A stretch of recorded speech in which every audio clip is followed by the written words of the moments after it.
Hi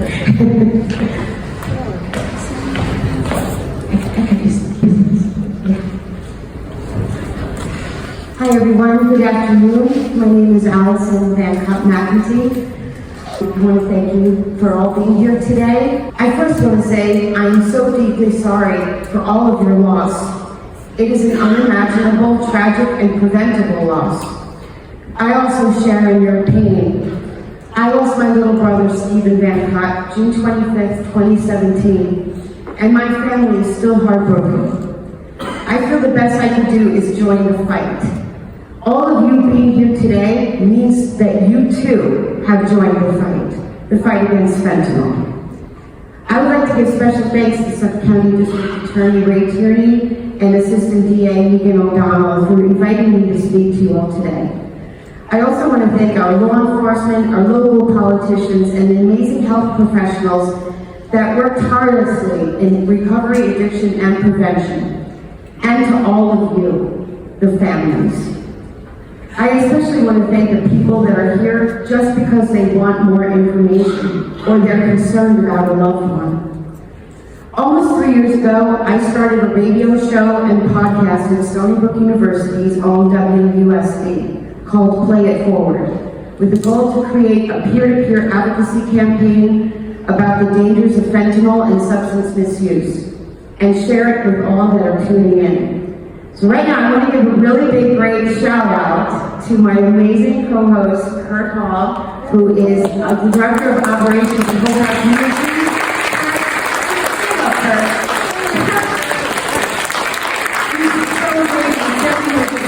And he's awesome. He brings a lot to the show. And our show, we actually call it our mountaintop. As a nonprofit organization and a fishing club on campus, we felt an incredible need to get the word out to younger people. I wish I could say the involvement has been successful. Yes, we have several great students who have been committed and passionate about this cause. Shout out to Taylor, Sandra, Serena, Lily, Lizzie, and Joe. Yet, with the hundreds and hundreds of students we have interacted with, only a handful have sporadically been involved. We had organized and planned with Carol Cartier for weeks a demonstration for a FAD, Fentanyl Awareness Day, on May 7th, only a quarter of a mile from the university. Only 2 students came. But then I see thousands of students protesting and demonstrating for something they care about. How do we get students and young people to care about this? The #1 cause of death for ages 18 to 45. How do we get their attention? Kurt and I ask this question every show. When I'm editing our interviews, I'm often looking for that special soundbite that will jar someone. We realize that many have become desensitized, and maybe a traumatizing and tragic story could be enough for people to listen. That makes me sad. Many of our interviews are quite emotional. Maybe someone will be listening to this that can relate, that will encourage them and help them realize they're not alone. We want to help eradicate the stigma. I recently went on an outing last week, out east, with 3 very special women, Carol Cartier, Lori Carbonaro, and Paulette Philippi, otherwise known as the Whams, the AKA Warrior Angel Moms. Shout out to Claudia Frizzell and Tova Kevlish.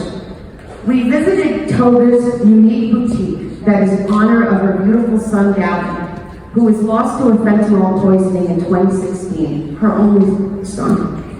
It's appropriately called Gavin's Treasures. Tova is a treasure out east, and the awareness she brings to the community. Recently, she installed a beautifully crafted purple bench in honor of her son, named Gavin's Bench.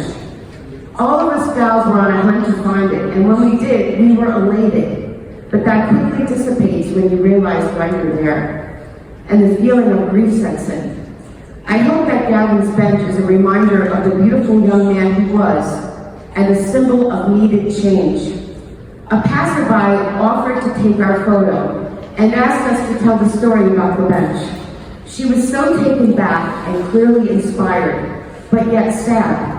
The kind of sad that is called empathy. We left Gavin's bench that day with a feeling of hope. Carol and I, on the way home, had a conversation about what will it take to get people to listen. And she reminded me about Mothers Against Drunk Driving movement, otherwise known as MAD, and why we need that. And I emphatically remember saying, yes, we do need that. Because it's true of what so many of you all said, moms move mountains.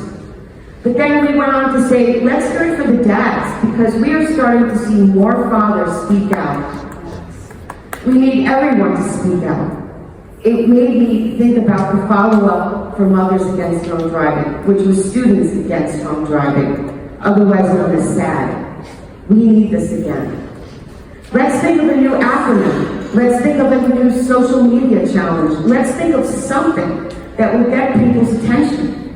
For this, I'm going to call it for what it is, this health problem. Let's find a way to get people's attention so they care about it. And spread the awareness and educate others and talk to their kids. Let people know to have the important conversation. Kurt and I are privileged to be interviewing Dr. Stephen Lloyd tomorrow, whose character is portrayed by Michael Keaton in the Emmy Awards documentary series Don't Sick. He is an amazing person who is breaking the stigma with his own story of recovery as a medical doctor. We are going to ask him these tough questions. And what will it take? We need more people like him, even celebrities, to speak out. It does make me wonder why so many celebrities and influencers with their thousands of followers are not campaigning and fighting for this. And speaking out about this. Why? I do believe in the human spirit, and I do believe people are inherently good. We all struggle, so we all need each other. I have the honor to organize the memorial collage for this event, and I want to thank everyone that submitted a photo of their lost loved one. I do a lot of graphic and computer work, and this was by far one of the most impactful and important assignments I've ever had. Honestly, it was heartbreaking. All of your kids are so beautiful, and they should not be gone. So I'm so sorry to all of you. I pray that we don't have to have another summit like this. No offense, right? Because I really hope that we all can come together to fight together this horrible epidemic that is taking our children and our loved ones. Thank you again, Suffolk DA Ray Tierney, and Assistant DAs Megan O'Donnell and Brooke Salvatore for organizing this event, and for everyone else that participated, and for the privilege to speak to you all today. God bless you all, and let's continue to fight together. Thank you.